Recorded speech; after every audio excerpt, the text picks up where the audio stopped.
Good evening. Good evening, and welcome to the American Antiquarian Society's public program, No Longer Yours, The Lives of John Swanson Jacobs, with Jonathan Schroeder in conversation with Manisha Sinha. The American Antiquarian Society is located on the ancestral homelands of the Nipmuc tribal community, who remain a vibrant presence here in central Massachusetts. We're delighted that you're here tonight, whether you are here in person in Antiquarian Hall or virtually on YouTube. Tonight's program is being recorded and will be available on our YouTube page following the live stream, and we're delighted that C-SPAN is here as well, filming the program for future broadcast. My name is Scott Casper, and I'm the president of the American Antiquarian Society. Tonight's event testifies to the impact of AAS's collections and community, as we feature a brand new book that was researched in large part right here, and a collegial friendship that also flourished right here. Our mission at the American Antiquarian Society is to cultivate a deeper understanding of the American past, grounded in the primary sources we've been collecting since 1812. In 2020-2021, Jonathan Schroeder was a National Endowment for the Humanities Fellow here at AAS, working on a project called The United States Governed by 600,000 Despots, which was the title of John Swanson Jacobs' previously undiscovered autobiography. That narrative had been lost for 168 years until Jonathan discovered it in 2016, and he was here conducting research to tell Jacobs' story. Also here that year, as our Mellon Distinguished Scholar in Residence, was the historian Manisha Sinha, working on her book that appeared just a few months ago, The Rise and Fall of the Second American Republic.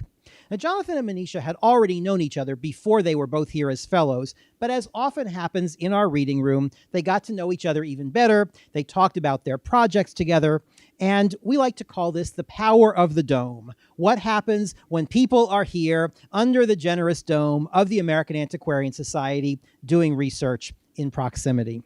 They interact with the sources and with one another. Now to introduce tonight's speakers. Jonathan Schroeder is a historian of literature, medicine, and emotion. He's the co-editor of Ahab Unbound, Melville and the Material Turn. He's published articles, essays, and translations in numerous scholarly journals, and he's currently finishing up Prisoners of Loss, an Atlantic history of nostalgia, which is currently under contract with Harvard University Press. He's also a state-licensed wildlife rehabilitator and co-director of Congress of the Birds, a nonprofit organization that annually rehabilitates over 1,000 wild birds, virtually every injured and orphaned wild bird found in the state of Rhode Island. He's now building a wildlife rehabilitation land center on 42 acres of forest. Most relevant for tonight, Jonathan Schroeder is the author of No Longer Yours, The Lives of John Swanson Jacobs, and editor of Jacobs' lost autobiography, The United States Governed by 600,000 Despots, published by the University of Chicago Press as a dual volume.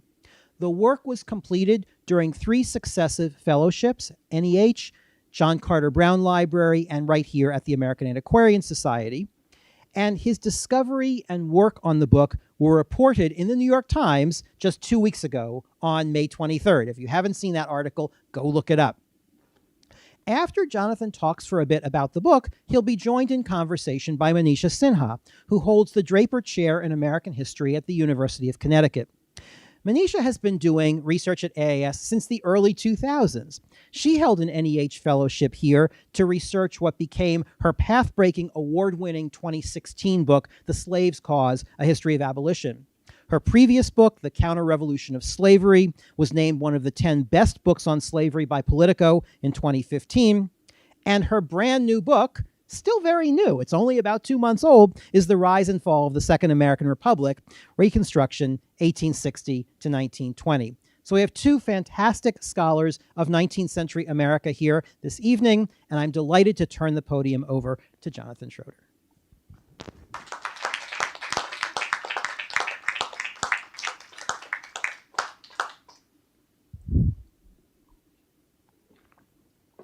Thank you, Scott, for that. gracious and amazing, sorry, this is your mic. Thank you, Scott, for that amazing and gracious introduction. And thank you so much for this invitation. The American Antiquarian Society is one of my favorite places, and Manisha is one of my favorite people, so I feel like this is just a dream to be back. Tonight I'm going to talk about John Swanson Jacobs' remarkable autobiography, The United States Governed by 600,000 Despots. This long-lost narrative, which I found nearly 8 years ago, is finally back in the world after 169 years now, as of April 26th. Originally published in an Australian newspaper in 1855, this represents the first time American readers have had a chance to read the unadulterated words of John Jacobs.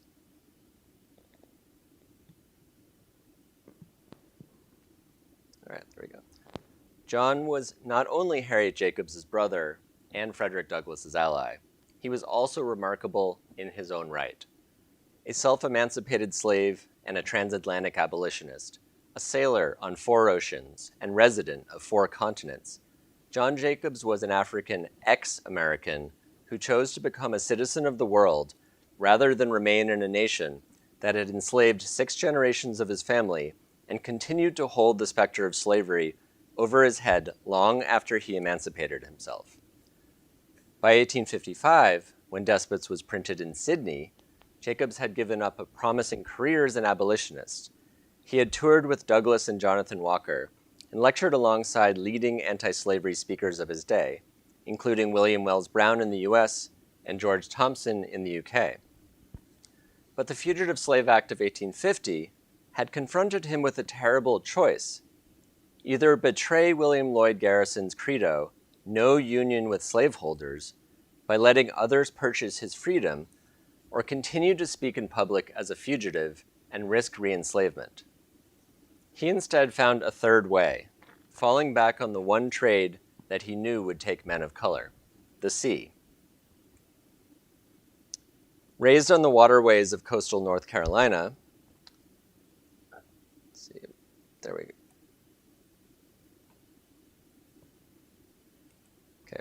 Raised on the waterways of coastal North Carolina, schooled on a New Bedford whaling voyage to the Pacific, Jacobs spent the majority of his free life at sea. From 1856, when he left Australia for the UK, until 1872, when he returned to the US for what proved to be the final year of his life, he worked more than 30 voyages as a steward or cook on ships transporting goods to and from England: sugar from St. Kitts, oranges from the Black Sea, cotton from Egypt and India. He was shipwrecked off the coast of Egypt. He was nearly re-enslaved when he found himself on a Liverpool ship that planned to run the Union blockade for Charleston. In court in the Bahamas, he successfully pleaded his case and was allowed to leave the ship. He helped complete the transatlantic telegraph line. He even sailed a gunboat to Bangkok as a gift for the new King of Siam.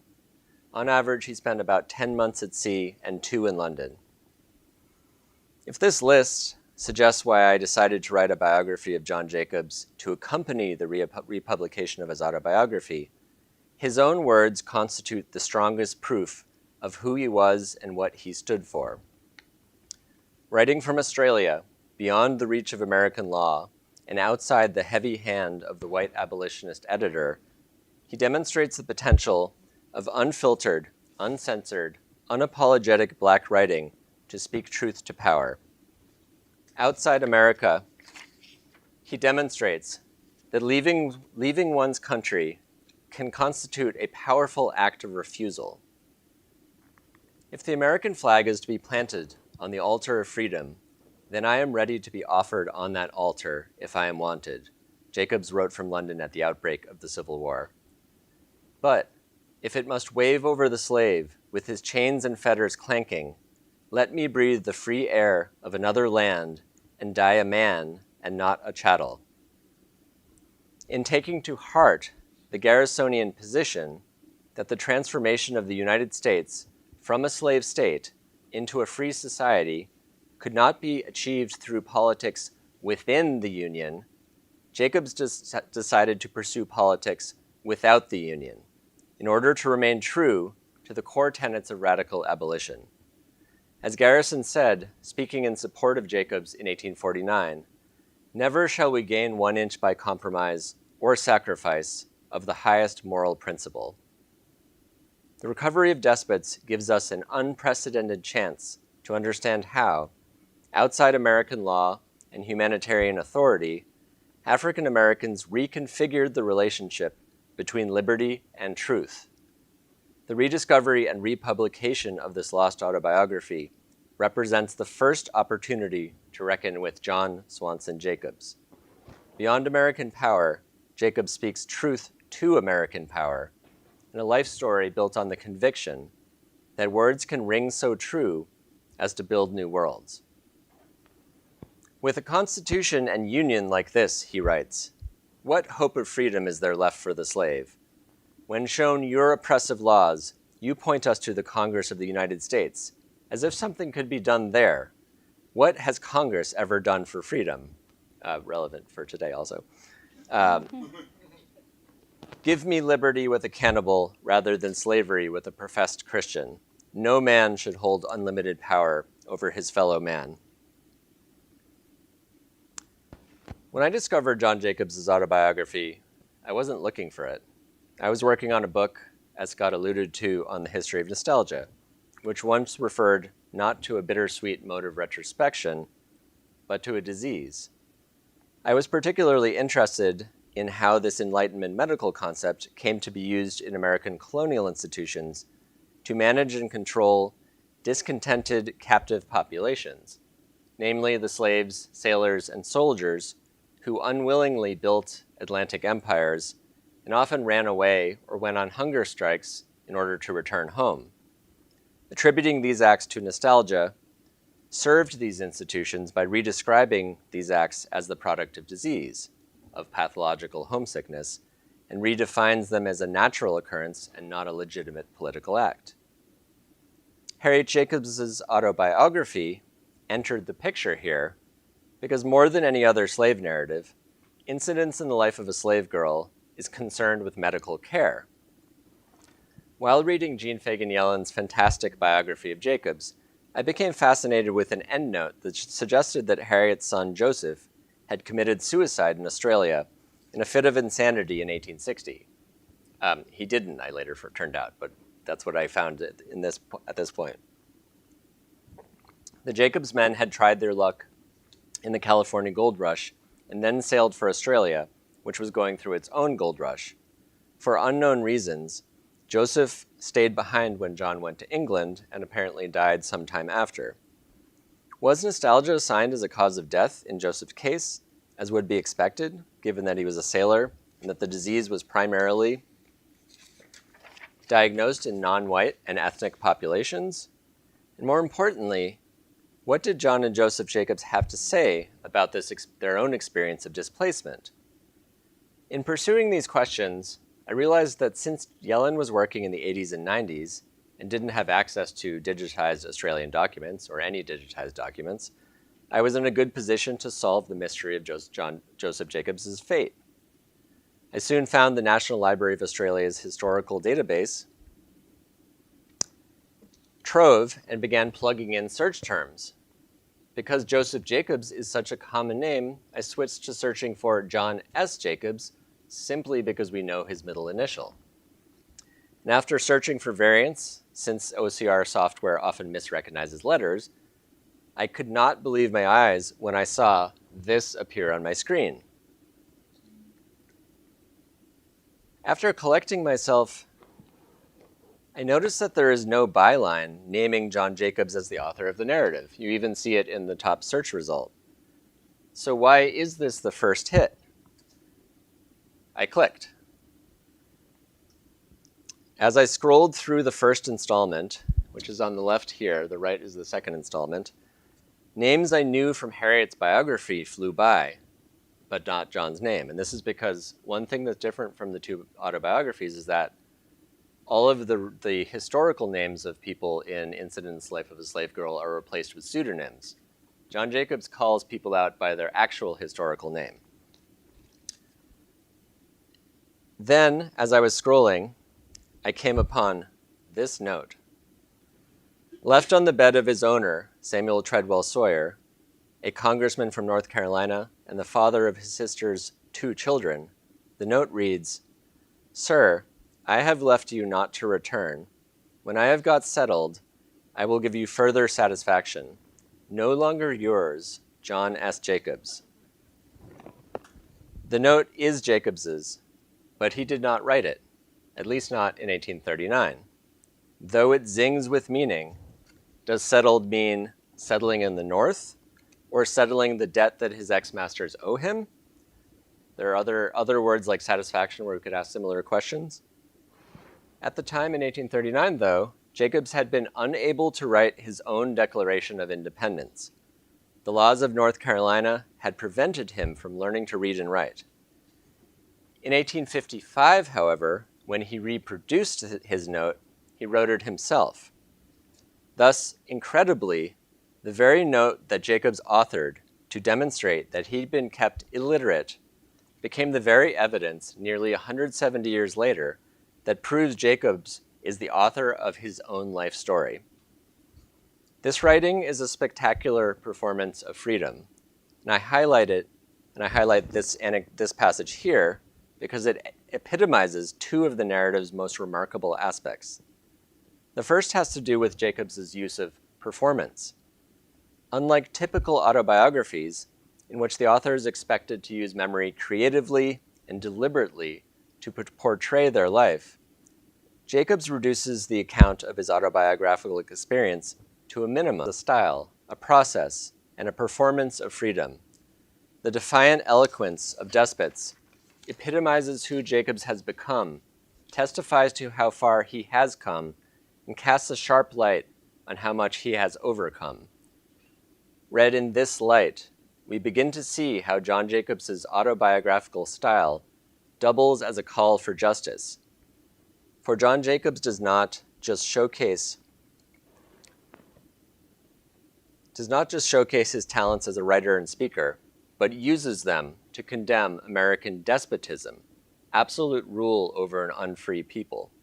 Refusing to yield to pressures to represent Black pain in order to incite white anti-slavery sentiment, Jacobs draws up a revolutionary new contract between text and reader, calling North Carolina slave owners and Washington politicians out by name, exposing Northern complicity, and arguing that the nation's founding documents represent the foundation of American slavery. If slave owners can be considered an evil, he writes, they are a necessary evil, and you can only remove the evil by removing the cause, namely the American laws that make slavery possible. When Jacobs submitted his autobiography to a London magazine in 1860, however, they cut out these aspects that are so important to the 1855 narrative.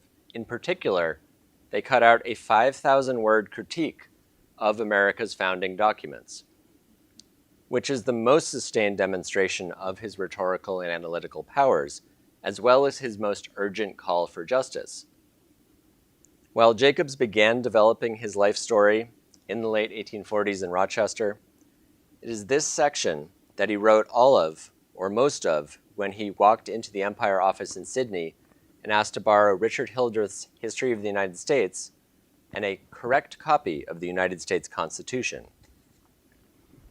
Remarkably, this concluding part of the 1855 narrative abandons any attempt to narrate individual experience in favor of delivering readings of the Constitution, Declaration, and the Fugitive Slave Act of 1850.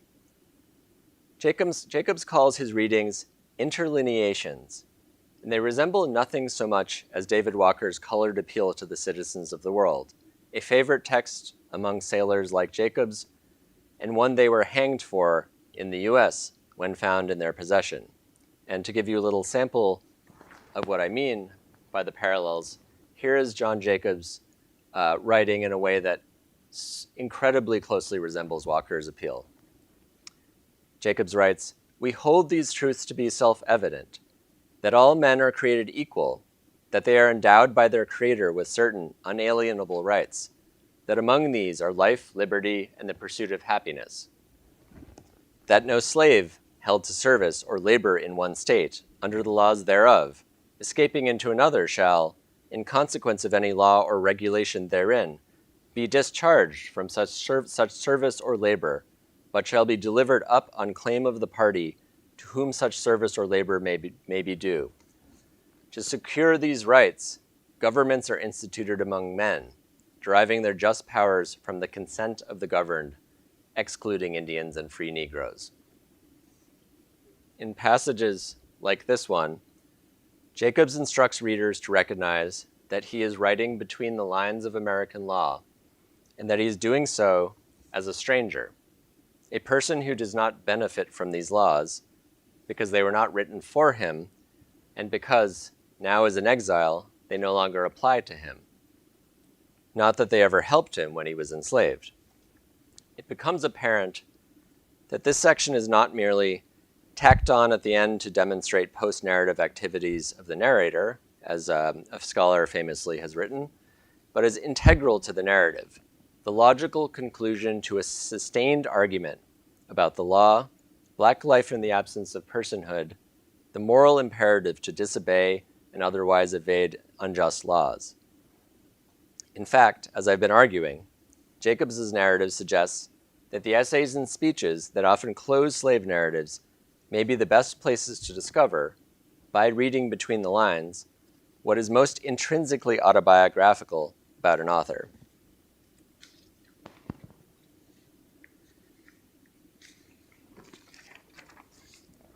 We can now return John Jacobs to the heart of an America that has forgotten him. We can now imagine what Harriet Jacobs' autobiography would have looked like had she gone to California in 1850 with John, as she had talked about, and published her manuscript without the editorial intervention of Lydia Maria Child, without cutting the frank, unsentimental truth-to-power language that both Jacobs' siblings learned in Rochester. Looking outside the nation by taking off the blinders of ideology, as John Jacobs did, means writing back against the myth of the United States of America as a nation that progressively eradicates the legacy of its original sin through the development of its democratic institutions. Taking John Jacobs at his word requires taking seriously the claim that, in 1776, the American nation embarked on two experiments simultaneously, one in democracy, the other in tyranny. And I think it's only fitting that I'm going to end by reading the ending of John Jacobs' narrative and by listening with you to John Jacobs' own concluding words. In conclusion, Jacobs writes, "Let me say that the experience of the past, the present feeling, and above all this, the promise of God, assure me that the oppressor's rod shall be broken. But how it is to be done has been the question among our friends for years. After the prayers of 25 years, the slave's chains are tighter than they were before, their escape more dangerous, and their cups of misery filled nearer its brim. Since I cannot forget that I was a slave, I will not forget those that are slaves. What I would have done for my liberty, I'm willing to do for theirs, whenever I can see them ready to fill a free man's grave rather than wear a tyrant's chain. The day must come, it will come. Human nature will be human nature. Crush it as you may, it changes not. But woe to that country where the Son of Liberty has to rise out of a sea of blood. When I have thought of all that would pain the eye, sicken the heart, and make us turn our backs to the scene and weep, I then think of the oppressed struggling with their oppressors, and have a scene more horrible still. But I must drop this subject. I do not like to think of the past, nor look to the future of wrongs like these. God save us from the blood of the innocent. I ask nothing more. Thank you.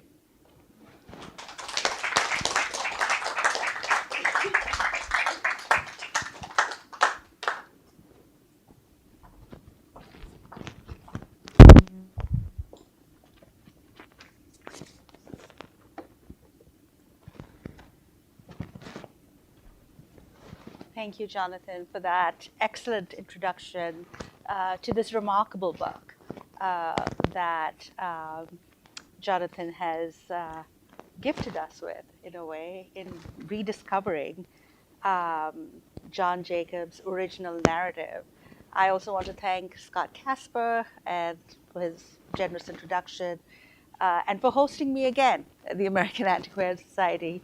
They can't seem to get rid of me. So my first question really has to do with your discovery of this narrative, right? With its dramatic title, the United States government governed by 600,000 despots.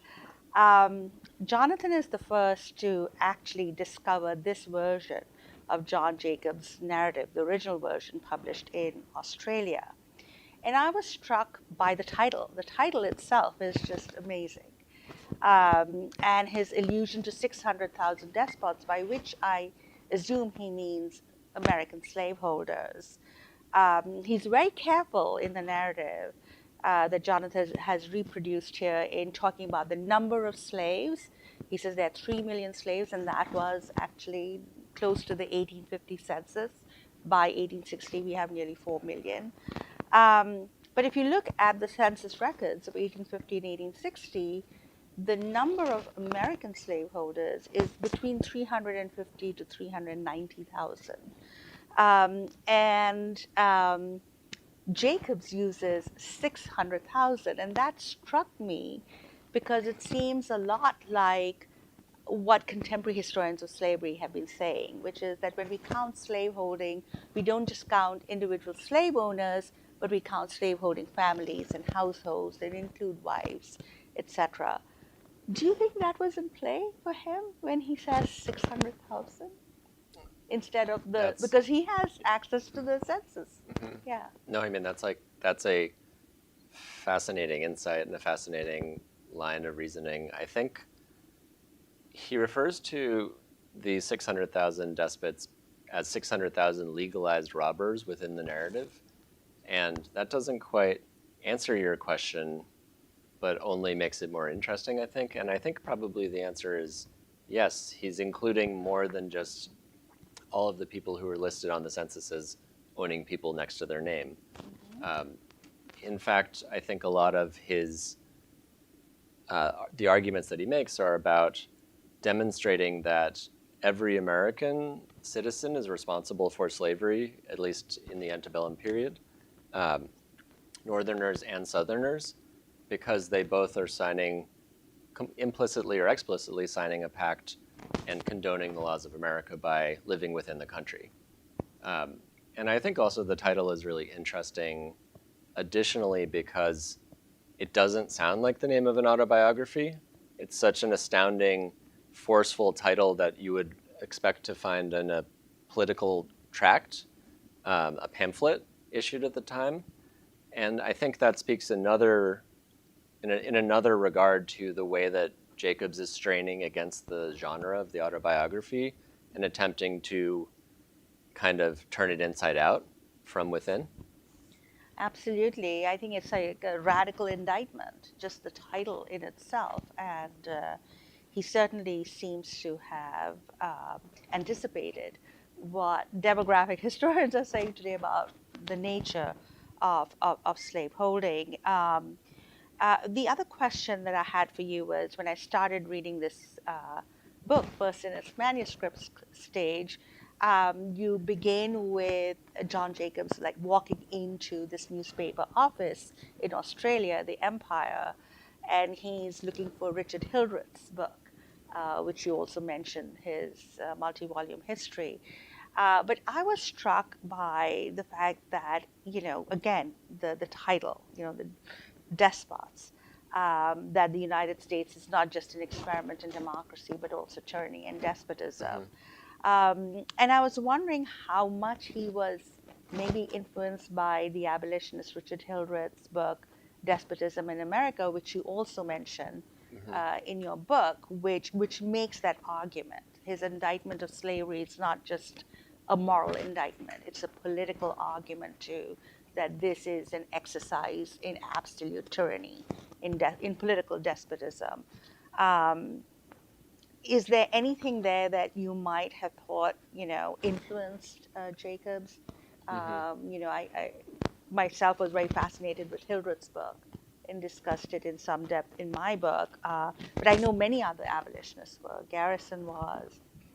Theodore Parker was influenced by him. Do you think John Jacobs might have been influenced too? The circumstantial evidence is 100% there because in 1848 and 1849, both John and Harriet Jacobs ran above the Frederick Douglass's North Star office in Rochester. They ran the anti-slavery reading room, and they sold Hildreth's book there.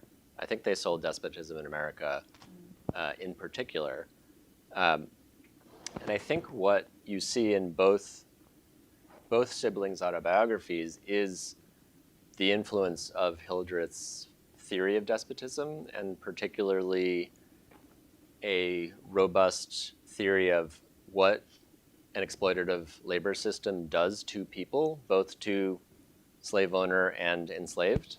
At the end of, just before the passage that I read to conclude the talk, Jacobs talks about how slavery makes every person involved into a brute and a wretch. And for Harriet Jacobs, that narrative, to a large extent, is about how slave owners and the enslaved get caught up in cycles of abuse and anguish or pain. Yeah, it seemed to me that Jacobs' involvement in the abolitionist movement makes his slave narrative less a sort of experiential story, his life story, that it has this sort of flavor of a radical abolitionist indictment that most slave narratives don't. But there was one slave narrative that struck me as somewhat similar to his, and that is William Grimes' narrative, where he has this amazing allusion where he says, when I'm dead, make my skin into a parchment and write the United States Constitution on it. And besides David Walker, when I read John S. Jacobs, I can hear echoes of Grimes' really, again, very searing account of what it means to be an enslaved person in a democratic republic. So there seems to be a black radical tradition also of writing these narratives besides Walker that I think is interesting, right? Yeah, and continually going back to the founding language of the U.S., to the revolutionary rhetoric of liberty and freedom, and demonstrating its hypocrisy. You even get this when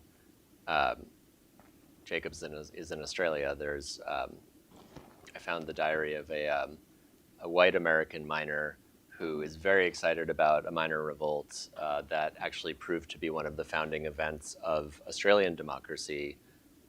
This is the slaughter of the miners at the Eureka Stockade in 1854.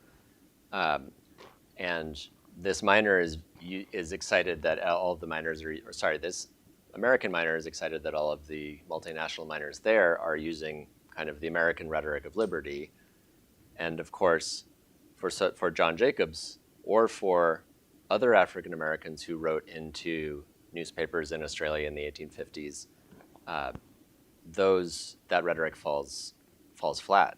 It is actually a repeat of a bad history, of an insufficient freedom or of a false freedom. Absolutely, and I think you showed really well in your sort of depiction of Jacobs as this sort of global abolitionist, that he's in Australia and he sees all this rhetoric against Chinese immigrants. And he immediately sees the resonance with the ways in which people of African descent have been treated. And I was thinking more in terms of my new book on Chinese exclusion acts, and the abolitionists who are still alive are saying, well, this is exactly what we have been warning against, this kind of caste prejudice.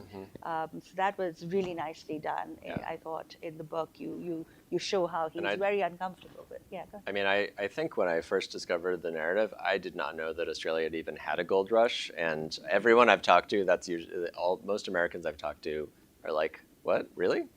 But as I got more into the topic, and I read May Nai's recent book, I was like, oh, of course, these concurrent gold rushes are like earthquake events for shaping roads, not just routes of trade, but also the migration of people, and they really form the kind of Pacific Rim in a way that is recognizably modern. And the fact that Jacobs ends up in Australia becomes less outlandish the more you get into it. That he is on one of these kind of flows of people. He follows this flow of people. It just so happens that he had the ability and the skill to, and whatever talent he needed to get this life story published by just walking into a newspaper office in Sydney and talking his way into through the door. Yeah, it's an amazing story. He goes from the California gold rush to the Australian one.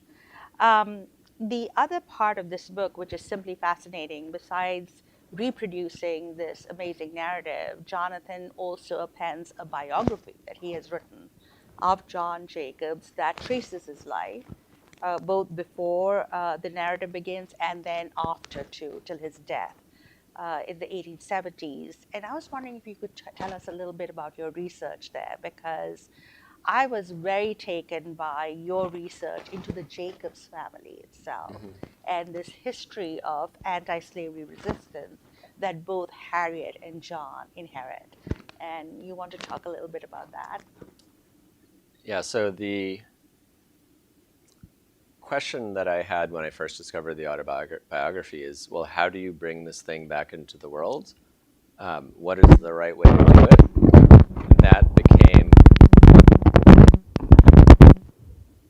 That became a question of how do you do justice to this narrative? And that became, well, there is a history of publishing slave narratives in America in which a white editor introduces a black authored text, often in ways that are quite patronizing and condescending. And so how do you also supplement Jacobs's text without repeating that history? And so I took kind of inspiration from reading novels by authors like Toni Morrison and Alice Walker to say that, well, part of what it means to come after the antebellum period is to fill in the world that even John Jacobs in Australia was not really supposed to be describing in his autobiography. Jacobs, for all that is unconventional about his narrative, the conventional part of his narrative is it begins with the phrase, "I was born," and continues until his escape, effectively. And it only narrates that period of his life. It does not narrate much about his family, about his friends, about the intimacies of private life. It mostly presents kind of the facts as they would stand up in a courtroom, things that happen in public that can be corroborated by witnesses. Of course, with Jacobs, as with Frederick Douglass, there's a lot more, and it's coming through in the rhetoric and the style and the way everything is written and delivered. But that's kind of where I settled on what a biography should do. It should not speak for John Jacobs. It should allow us to see how John Jacobs's words are informed by his life, the life of his family, the life of his ancestors, the worlds that he inhabited. And so that gets to the question, or to the thing that I really discovered when I very luckily stumbled upon a court case file in the Massachusetts State Archives that allowed me to trace the Jacobs family back to the 1720s, when five generations before John, their ancestors on one side of the family were first transported from presumably West Africa to either North Carolina or Virginia. And what I found is that generation after generation of the Jacobs family tried to escape from slavery. In the 1790s, and this is what this case file concerns, 7 of the family members escaped and made it to New Bedford, just as John and Harriet would almost half a century later, and lived a life in freedom with the help of the Quakers of the Providence Society for the Abolition of Slavery, people like Moses Brown. They were able to briefly establish themselves before a new law called the Fugitive Slave Act was passed, and the North Carolina slave owner who had owned them used his connections to senators and governors to try to recapture the family. And it seems like he partially did, because the grandmother of Harriet and John ends up back in North Carolina. 11 people, at least 11 members of the family, tried to escape from slavery before John and Harriet became the first to do so successfully, at least that we know of. And I think that's quite remarkable. And while the kinds of methods you learn for writing history in grad school would probably say that the kind of speculation that we have to engage in here, the kinds of guesses we have to make, don't pass historical muster. The very fact that there is such a bet, the very fact that this is a history of erasure encourages us to enter into this kind of realm of speculation based on evidence, to ask, well, there must have been a kind of way of passing on a knowledge of resistance from generation to generation through the Jacobs family, even if we can't maybe point to a host of documents. Yeah, well, I'm a historian and it passed muster with me. And I mean, it's amazing to think about this family saga of resistance, starting with the first fugitive slave law of 1793, going right up to 1850, which is what John Jacobs has to confront. One of the remarkable things, or one of the many remarkable things about this book, is also this portrait of John S. Jacobs. That portrait had been lying around. It had not been identified as him. It's a portrait of a black abolitionist with a copy of the Liberator in his hand. And you do a wonderful job in an essay at the end of the book where you talk about why you think this is indeed a portrait of John S. Jacobs, even though we don't have a smoking gun that says it is John S. Jacobs. Do you want to talk a little bit about that too? Sure. This is actually kind of the exact opposite of what I was just talking about, where I just followed the archival trail from archive to archive. Often, and this was the pandemic, so sometimes that archive to archive took a year. But I got a tip from Catherine Grover, whose book, The Fugitive Gibraltar, has been very influential for this book. And she said, oh, I did this exhibition in 1991, and there was a portrait in it that might be of John S. Jacobs. I don't know where the painting is anymore. I think it was at this thing called the Balch Institute. Well, I looked up the Balch Institute, and the Balch Institute no longer exists. It merged with the Historical Society of Pennsylvania. And so I was like, well, it must be with HSP. I contacted a curator, and she's like, actually, the Balch Institute sent all African-American related materials to the African-American Museum in Philadelphia. I contact them. And I was like, they were like, we don't know about this painting. And it might be lost, and also there's not a lot of staff working during the pandemic, so we can't open the vault right now, and we can't go to the offsite storage location. So I twiddled my thumbs for a while. I pursued another route. I knew that the artist who painted the painting was named Joseph Whiting Stock.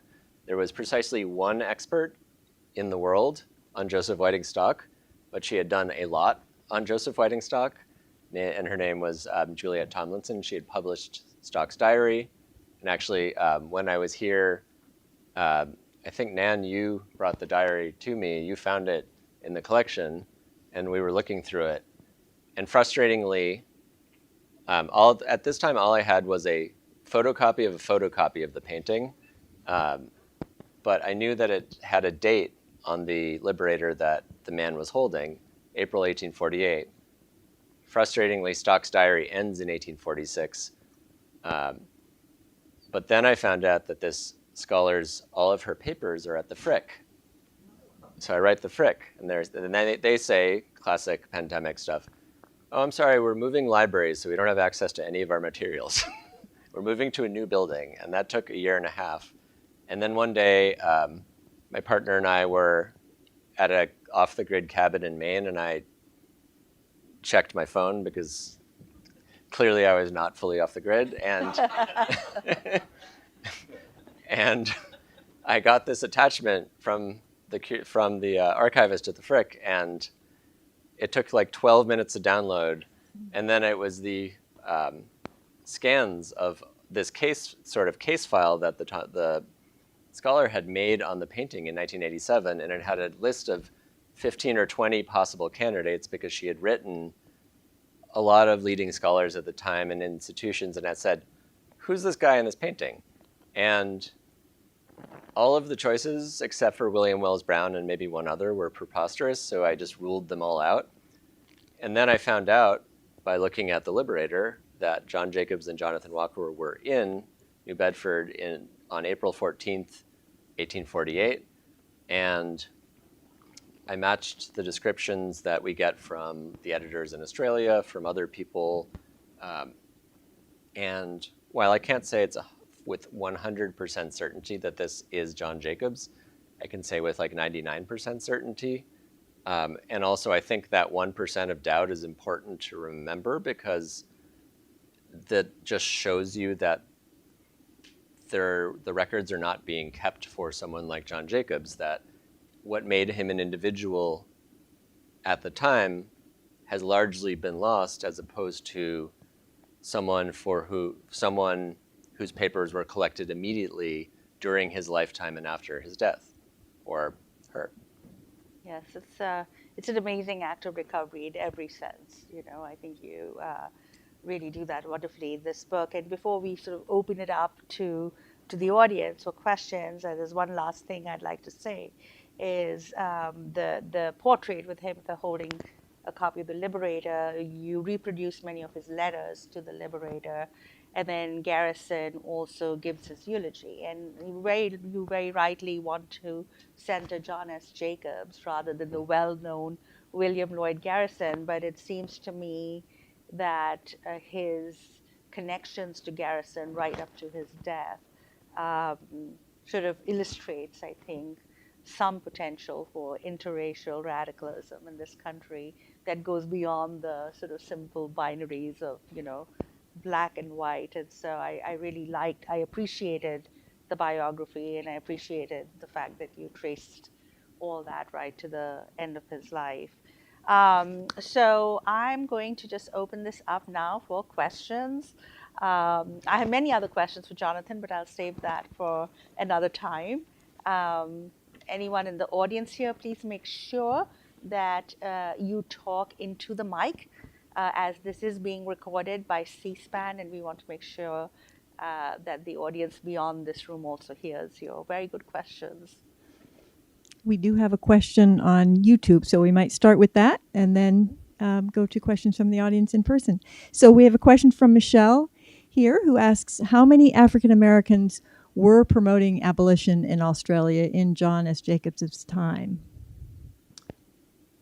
So I don't have an exact number, because mostly what I've been doing is kind of mining data out of Australian historical newspapers. But I would estimate that there were probably at least 300 to 400 African Americans who show up in Australian newspapers.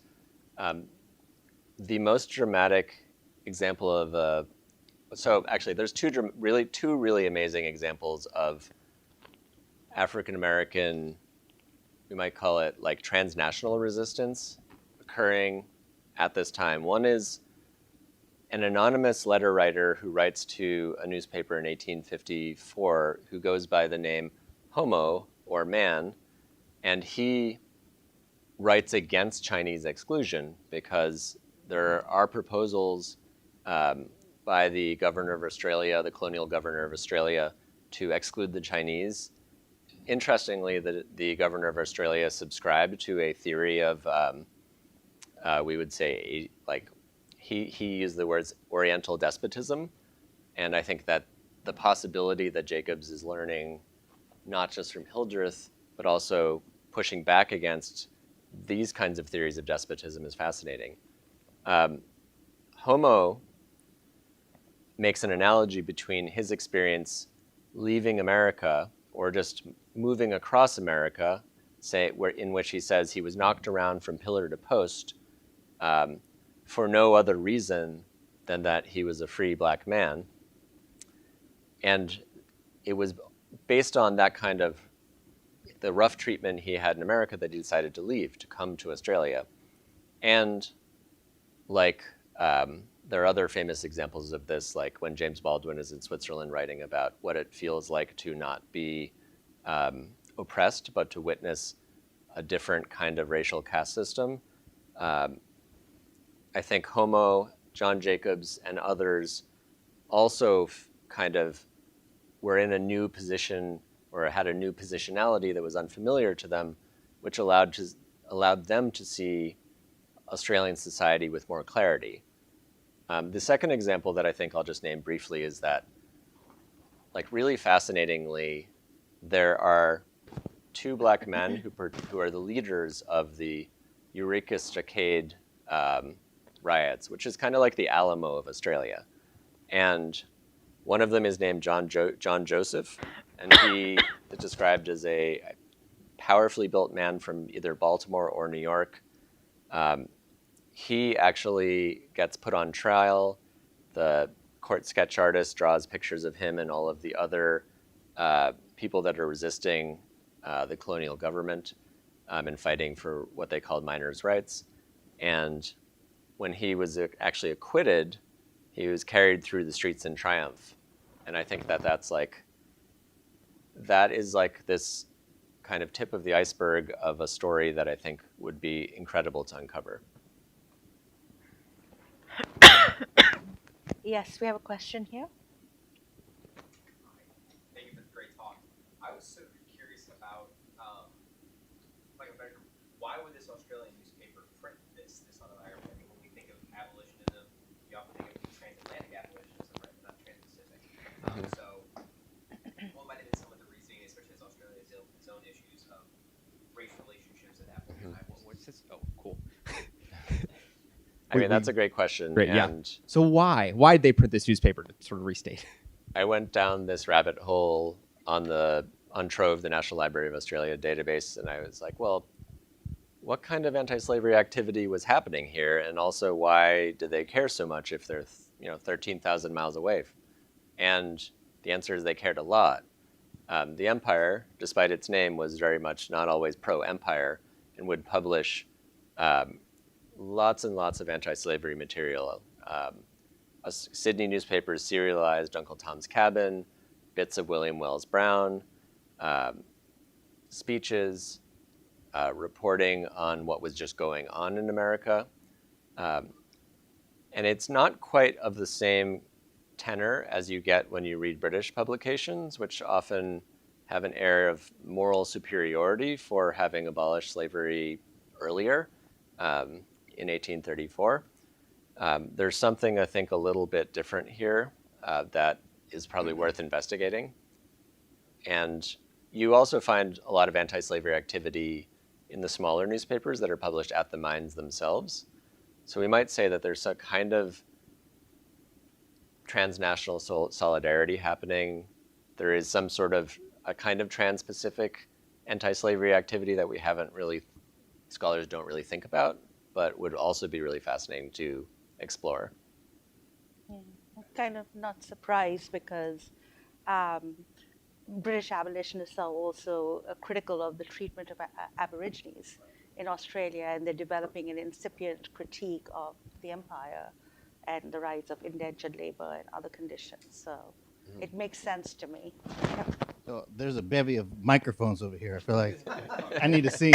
This is a wonderful, wonderful presentation and an absolutely wonderful find. Congratulations on it. And I'd also like to thank you for being so circumspect on how you talked about how to recover, how to write a biography that isn't an authenticating document or narrative. So I really do appreciate that. I'm really curious about how you see this document in relation to the literary tradition of the African American slave narrative. You've talked a little bit about it as sort of its historical importance, but obviously there's such a great body of scholarship talking about the literary tropes and the literary traits and some of the rhetoric of African American slave narratives. So can you tell us a little bit more about how you're seeing this within that tradition as well? Yeah, and it's, I mean, with the autobiographical slave or emancipation narrative, it's a little difficult to kind of disambiguate the politics from the literature. They're finely interwoven, obviously.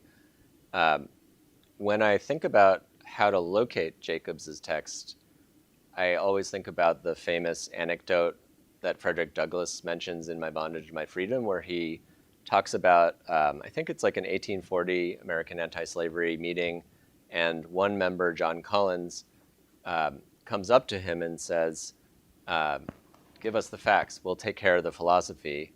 And Douglass is like, what the fuck? And he says, I was tired of telling my story night after night. I felt like denouncing slavery. And that kind of mode of denunciation, which we might also say cursing, or in that, almost like in a prophetic mode, I think is something that Jacobs shares with Douglass. It is tied into this kind of like rhetorical virtuosity, and to an emphasis on performance and style that is really important. And that's probably the closest text for me when I read Jacobs with Despots, though I would say David Walker's Appeal is important. And if we wanted to locate it within like the African American literary tradition writ large, what would really be interesting for me would be to think about, well, since the 70s, so many novelists, poets have been inspired and reimagined these antebellum Black authored texts. How might they reimagine despots now that we know about despots? Because you think about how many artists and novelists have been inspired and taken Incidents of the Life of a Slave Girl as kind of like an text or a Bible for their own work. Like, what's Despot's fate gonna be? Thank you. We have a couple of questions on YouTube. We'll go to the first from Jody. You mentioned in the London 1861 edition, which was republished by Yellen in 2009, and also on Doc South. But what other alterations did the London edition make besides slashing 5,000 words? I won't be able to list all of them, but I will say that they cut another 5,000 words in all, so about 10,000 words are cut, which means the narrative's about halved.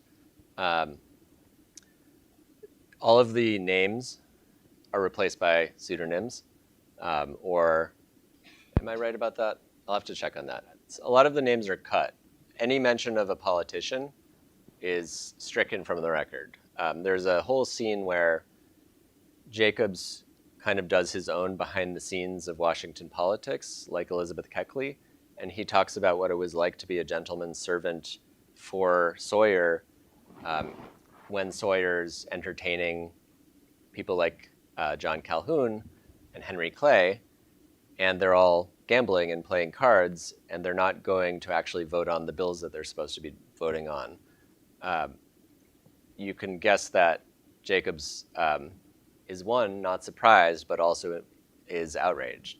And that kind of passage is completely cut, which is interesting also that it's cut in England, because it's not like it's not subject to libel and slander laws, but it shows you how humanitarian authority casts a kind of shadow over these texts, even outside the borders of the US. Other sentences are rearranged, paragraphs are rearranged, and a little bit of sentimental sweetening is added. There's more stuff about, for example, John Jacobs' relationship with his father. And I think that's the bulk of the major changes. Thank you. And just one more question here. Well, actually, we have several more, but I know we're running low on time. But Nell Painter is asking if John Jacobs shared Harriet's concern with the corruption of marriage and households of people who were owned and people who owned them. Yes and no. Yes, because for Jacobs, I mean, I think this gets to the fact that Jacobs is concerned more with Black masculinity than femininity, and is particularly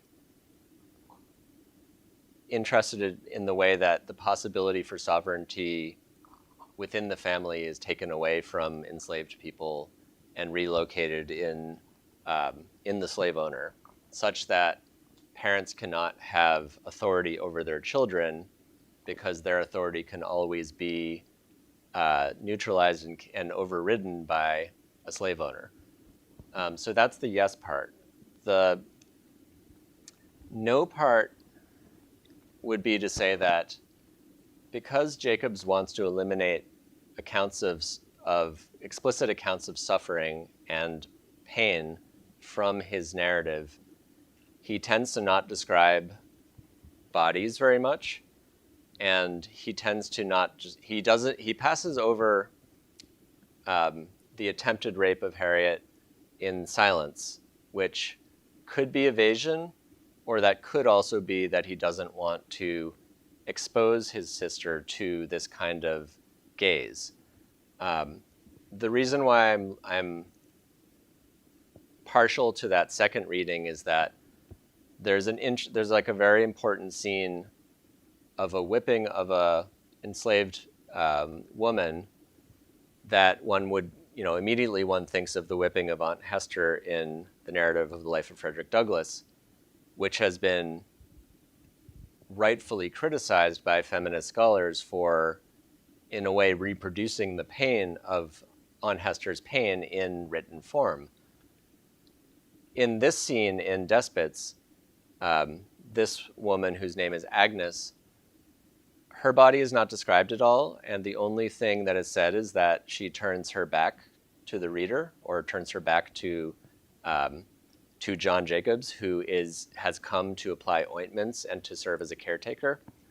And there is a careful attempt not to repeat the trauma of the incident that I think is really a really important aspect of the kind of ethics and philosophy of this text. And I think that probably could be extended to talking about the corruption of marriage, but I'll stop here. So we have one last question because we are indeed running out of time. But yeah, go ahead. I also wanted to echo my appreciation of the thoughtfulness of your scholarship, in particular, the positionality of yourself as an editor with this long history of white editorship, and in, it sounds like, this pushback against your graduate school training with the history of erasure. I wonder if you might just end with kind of a vision for recovery for the 21st century. How should we consider it differently, or how should we teach it differently? That's a great question. Thank you. And when I found this thing, I was actually a digital humanities postdoc at the time. So this felt like a kind of validation of DH techniques. And I was very optimistic at the time, and now I am very pessimistic in some ways about the future for recovery. On the one hand, I think it's really interesting and really important to look for lost slave narratives or other types of accounts by people who left the US after 1850, by at least one account, 5% of the black population of the US left after 1850 for places like Canada, Britain, Australia. Henry Highland Garnett goes to Jamaica, and a couple other places. What is lost out there? What is lost both in brick and mortar archives and what is lost right before our fingers on our keyboards in digital archives? The reason why I'm a little bit pessimistic has to do with the kind of conservatism of American universities, which do not provide much funding except for for the most senior established scholars for open-ended projects that are meant to look for things. So that means that you have to write the book to get tenure. You can't do something that like a scientist might fail or succeed and actually would be valid in failing. And that's unfortunate, and that's actually a real blow against doing this kind of work, which is the kind of revolution we should be going through, which is we should be going through a bibliographic revolution right now, but it's not happening the way it should be. That's not just because of universities, it's also because of paywalls and the amount of money that different databases charge universities and institutions for subscriptions. It's also because the best software and the best archives arguably are the private, non-academic ones. Like I've probably used Genealogy Bank and Ancestry more than ProQuest or more than Redex or more than Gale for this whole project, simply because their OCR is far better and they have far more stuff digitized and they can recognize handwriting. So that's all to say that there's a lot of room for optimism and there's a lot of room for pessimism. I will say that Celeste Marie Bernier and Hannah Rose Murray I think they have just published or will publish a volume of 18 slave narratives that they found in largely the British Newspaper Archive, another private, pseudo-private paywall database. And that I think has been published by Edinburgh or Liverpool University Press for some ungodly amount of money. Thank you. Thank you. Please join me in thanking Jonathan Schroeder and Manisha Sinha for this marvelous.